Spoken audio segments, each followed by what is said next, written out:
Bonjour à tous et bienvenue dans cet épisode édition spéciale de Celebchat Podcast. #MeToo. Le cinéma français est ébranlé par un scandale. Alors que le Festival de Cannes bat son plein, une liste de 10 personnalités du cinéma français, acteurs, réalisateurs, producteurs, accusés d'agression sexuelle, devrait sortir au grand jour. Alors qu'en est-il ? Info, intox ? Je vous dis tout dans cet épisode spécial. Prêt pour la news du jour ? Alors c'est parti. C'est le hashtag qui fait trembler le 7e art. #MeToo du cinéma. C'est l'histoire d'une folle rumeur sur une liste noire. De X, anciennement Twitter, au Figaro, en passant par TPMP, je vais vous raconter étape par étape l'itinéraire d'un bruissement qui s'est faufilé jusque dans tous les couloirs des rédactions des journaux et magazines français. Tout a commencé il y a quelques jours. La rumeur d'une enquête fracassante qui serait signée Mediapart fait paniquer le cinéma français, alors que, comme je vous le disais, s'ouvre le Festival de Cannes qui a quand même une caisse de résonance médiatique incomparable. Plusieurs médias nationaux ont en effet relaté l'existence d'une mystérieuse liste noire impliquant plusieurs grands noms du 7e art français qui seraient accusés de violences sexuelles. Seulement voilà, apparemment tout serait faux. Pas d'enquête, pas de liste, pas de révélation tonitruante, rien. Cela ne serait qu'une rumeur non fondée qui a quand même déjà dépassé les frontières des réseaux sociaux et qui nous offrirait le parfait cas d'école de la désinformation. Alors, cette rumeur est née comme beaucoup d'autres sur le réseau social X, anciennement Twitter. Et s'il est difficile de retrouver le tweet d'origine, eh bien, sur le site de France Inter, Cyril Lacarrière, le 13 mai, évoque un tweet issu d'un compte complotiste à tendance raciste qui, pour la première fois, évoque cette prétendue enquête de Mediapart et la fameuse liste noire. Et puis, c'est une rumeur qui a été largement alimentée par le compte de Zoé Sagan. C'est un compte qui est particulièrement influent sur le réseau social X. Alors, Zoé Sagan, moi, c'est sur son compte que j'ai appris l'existence, en tout cas la rumeur de cette liste noire. Et c'est vrai que je me suis dit, si Zoé Sagan le poste, c'est que c'est vrai. Mais apparemment, une fake news de plus sur X. Seulement 3 jours plus tard, le quotidien national Le Figaro évoque à son tour l'existence d'une fameuse liste qui mentionne des comédiens et producteurs français parmi les plus célèbres du moment, mais sans pour autant jamais citer Mediapart. Puis, contactée par 20 minutes, la journaliste du Figaro, Léna Luto, à l'origine de l'article, explique qu'elle fait mention d'une autre liste que celle évoquée sur le réseau social. Et selon elle, plusieurs producteurs, acteurs ou autres attachés de presse du milieu lui auraient fait savoir, juste avant la cérémonie des Césars, qu'il existait une liste de 10 noms de professionnels accusés d'agression sexuelle. Un inventaire qui n'aurait, selon elle, rien à voir avec la liste bidon qui circule aujourd'hui. Et c'est la raison pour laquelle Léna Luto a expliqué ne pas avoir contacté Mediapart. Elle dit tout simplement « je n'en parle pas dans mon enquête ».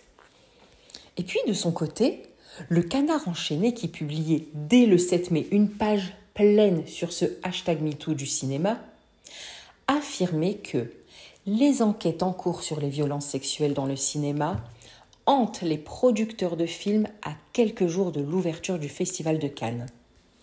En revanche, le journaliste n'y fait aucune mention d'une quelconque liste. Et puis l'article en fait cite plutôt les affaires Depardieu, Jacot ou encore Lioré, déjà connues du grand public. Alors, Cependant, une telle couverture médiatique du sujet dans des médias reconnus fait largement gonfler la rumeur encore et encore, et il n'en fallait pas plus à la télévision pour s'en mêler. Ce jeudi 8 mai, dans son émission « Touche pas à mon poste », Cyril Hanouna semble en savoir beaucoup sur cette liste noire. L'animateur n'hésite pas à préciser l'information en indiquant le nombre de noms qui y figurent. 10 au total. Des noms que l'on connaît tous, élaborés grâce à une enquête qui a duré des semaines et des semaines. Et toujours selon lui.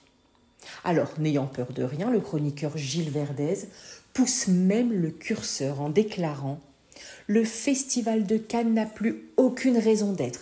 Le cinéma français va imploser. » Et puis, le 11 mai, c'est au tour du journal lyonnais Le Progrès d'y aller les 2 pieds dedans en titrant carrément « #MeToo, la liste noire qui affole le cinéma avant le Festival de Cannes ».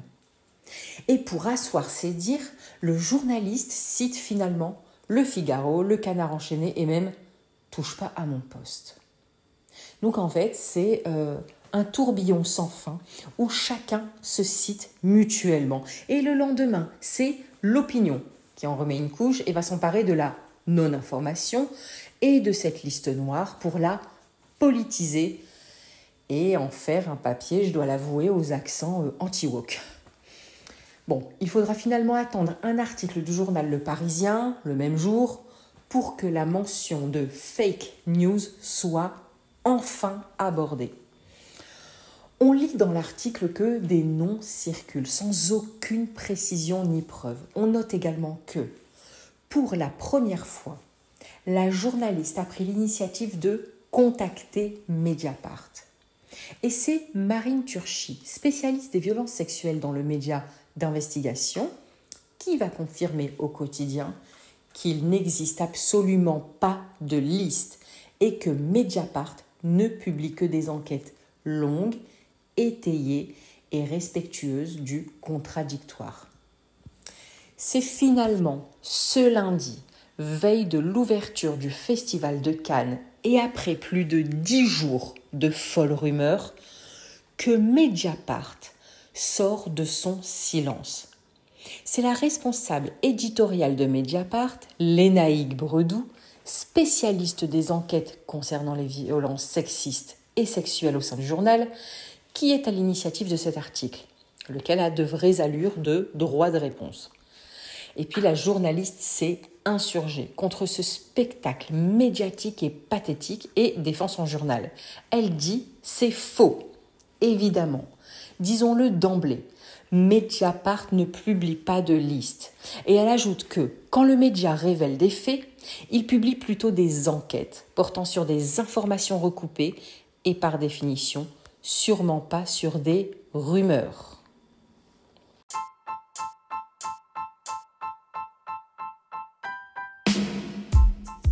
Et voilà, c'est fini pour cette folle news, ou plutôt cette folle rumeur qui a secoué les médias, les réseaux sociaux, l'opinion publique, mais aussi, je pense, quelques acteurs et réalisateurs du cinéma français, parce que, qu'on se le dise, tout n'est pas tout blanc dans ce monde des médias. Alors, je ne sais pas ce que vous en pensez, je pense que certains diront que ce n'était qu'une fake news parmi tant d'autres, et d'autres vont sûrement imaginer que Mediapart a dû être payé, soudoyé, ou que Mediapart a dû se taire pour ne pas publier cette liste.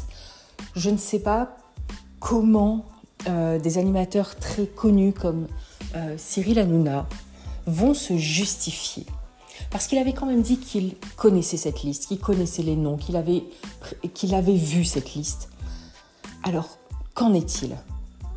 Je voudrais savoir le fin mot de l'histoire. Si vous savez, n'hésitez pas à me répondre en commentaire. Je lis tous vos commentaires, surtout sur YouTube. Ça a été assez vivant cette semaine. Merci encore de me suivre, merci encore de m'écouter, merci encore de m'écrire. Je vous dis à demain pour de nouvelles News People. Allez, ciao ciao.